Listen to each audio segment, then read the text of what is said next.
பண்டருக்கு ஒரு phone call வருது. Sir, நான் டி நகர்ல இருந்து பேசுறேன், உங்ககிட்ட உங்க பொண்ணு கல்யாண விஷயமா கொஞ்சம் பேசணும். அதுக்கு அந்த பொண்ணோட அப்பா சொல்றாரு, நீங்க என் பொண்ணு கல்யாண விஷயமா பேசுறதுக்கு முன்னால நாங்க எங்க பொண்ணுக்கு எப்படிப்பட்ட வரனா பாக்குறோம்னு சொல்றோம், அப்புறம் நீங்க பேசுங்கன்றாரு. போன் பண்ணவர் சொல்றாரு, சார் கொஞ்சம் பொறுங்க, நான் என்ன சொல்ல வரேன்னா, பொண்ணோட அப்பா பேசவே விடல, நீங்க ஒண்ணும் சொல்ல வேணாம், நான் சொல்றத முதல்ல கேளுங்க, பிறகு நீங்க சொல்லுங்க. சரி, முதல்ல நீங்க என்ன சொல்லணும்னு சொல்லுங்க, அப்புறம் நான் சொல்றேன் அப்படின்னாரு. பண்ணவர் போய் எரிச்சல் ஆயிட்டாரு. பொண்ணோட அப்பா சொன்னாரு, நாங்க எங்க பொண்ணுக்கு 6, 5, 4, 3, 2, 1 இருக்கிற பையனா பாக்குறோம் அப்படின்னாரு. போன் பண்ணதுக்கு ஒண்ணுமே புரியல. அது என்னங்க 6, 5, 4, 3, 2, 1 அப்படின்னா என்ன? இவர் சொன்னாரு, 6, 5, 4, 3, 2, 1ங்கிறது என்னன்னா அப்படின்னு ஆரம்பிச்சாரு. 6னா பையன் 6 டிஜிட்ல சம்பளம் வாங்கணும், அதாவது குறைஞ்சபட்சம் மாசம் 1 லட்சம் சம்பாதிக்கணும். 5னா பொண்ணுக்கு நிச்சயதார்த்தத்தின் போது 5 லட்சத்துல வைர நெக்லஸ் போடணும். 4னா 4 சக்கரம் உள்ள கார் 4 வீலர் பையன் பேர்ல வச்சிருக்கணும். 3னா 3 ரூம் உள்ள சொந்த பிளாட் பையன் பேர்ல இருக்கணும், பிளாட். 2னா பையனோட அப்பா அம்மா அடிஷனல் லக்கேஜ், பிறகு யாரும் கூட இருக்க கூடாது.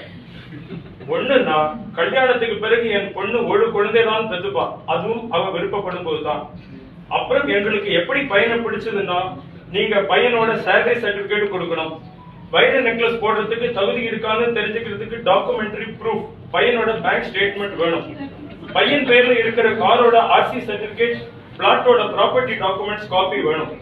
மேலே சொன்ன விஷயங்கள் எல்லாம் உங்க பொண்ணுக்கு தன்னுடைய கல்யாணத்திற்கு போட்ட கண்டிஷன்களா? அப்ப அவர் சொல்றாரு, என் பொண்ணு சின்ன பொண்ணு சார், அவளுக்கு இதெல்லாம் தெரியாது, ரொம்ப வெகுளியா பழகுவா சார், இதெல்லாம் நாங்க போடுற கண்டிஷன்கள். ஒரே பொண்ணு ரொம்ப செல்லம் கொடுத்து வளர்த்திருக்கிறோம், புகுந்த வீட்டுல போய் கஷ்டப்படக்கூடாது என்பதற்காக நாங்க போடுற கண்டிஷன்கள் தான் இது. மேலும் அவளுக்கு வாசல் தெளித்து கோலம் போட தெரியாது, சமையல் பண்ண தெரியாது, லீவு நாளுன்னா 10 மணிக்கு தான் எழுந்துப்பா, புடவை கட்டிக்க தெரியாது, அதனால விசேஷங்களுக்கு சுடிதார் தான் போட்டுப்பா. அப்புறம் இன்னொரு விஷயம், என் பொண்ணு சுயமரியாதைக்காரி, யார் காலையிலையும் விழுந்து கும்பிட மாட்டா. இதுக்கெல்லாம் நீங்க ஓகேன்னு சொன்னா மேற்கொண்டு என் பொண்ணு கல்யாண விஷயமா என் மனைவி உங்ககிட்ட பேசுவா. சார், எனக்கு நீங்க பேசின தலையே சுத்துது, இதுல உங்க மனைவி வேறையா? நான் என் பையனுக்கு வரேன் தேடவே இல்லை சார். அப்புறம் ஏன் பொண்ணு கல்யாண விஷயமா பேசணும்னு சொன்னீங்க? என்ன சார், எங்க பேச விட்டீங்க? என்ன, நான் டி நகர்ல இருக்கிற போலீஸ் ஸ்டேஷன் இன்ஸ்பெக்டர் பேசுறேன் சார்.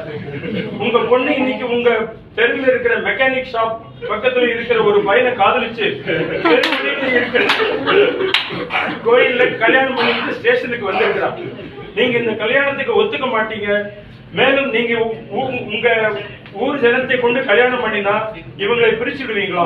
அதனால அவங்க குடும்பம் நடத்துறதுக்கு போலீஸ் ஸ்டேஷன்ல ப்ரொடெக்ஷன் கேட்டு ப்ரொடெக்ஷன் வேணும்னு வந்திருக்காங்க சார். என்னது அப்படின்னு கேட்டவர் பொண்ணோட அப்பா மயக்க அடிச்சு விழுந்துட்டார்.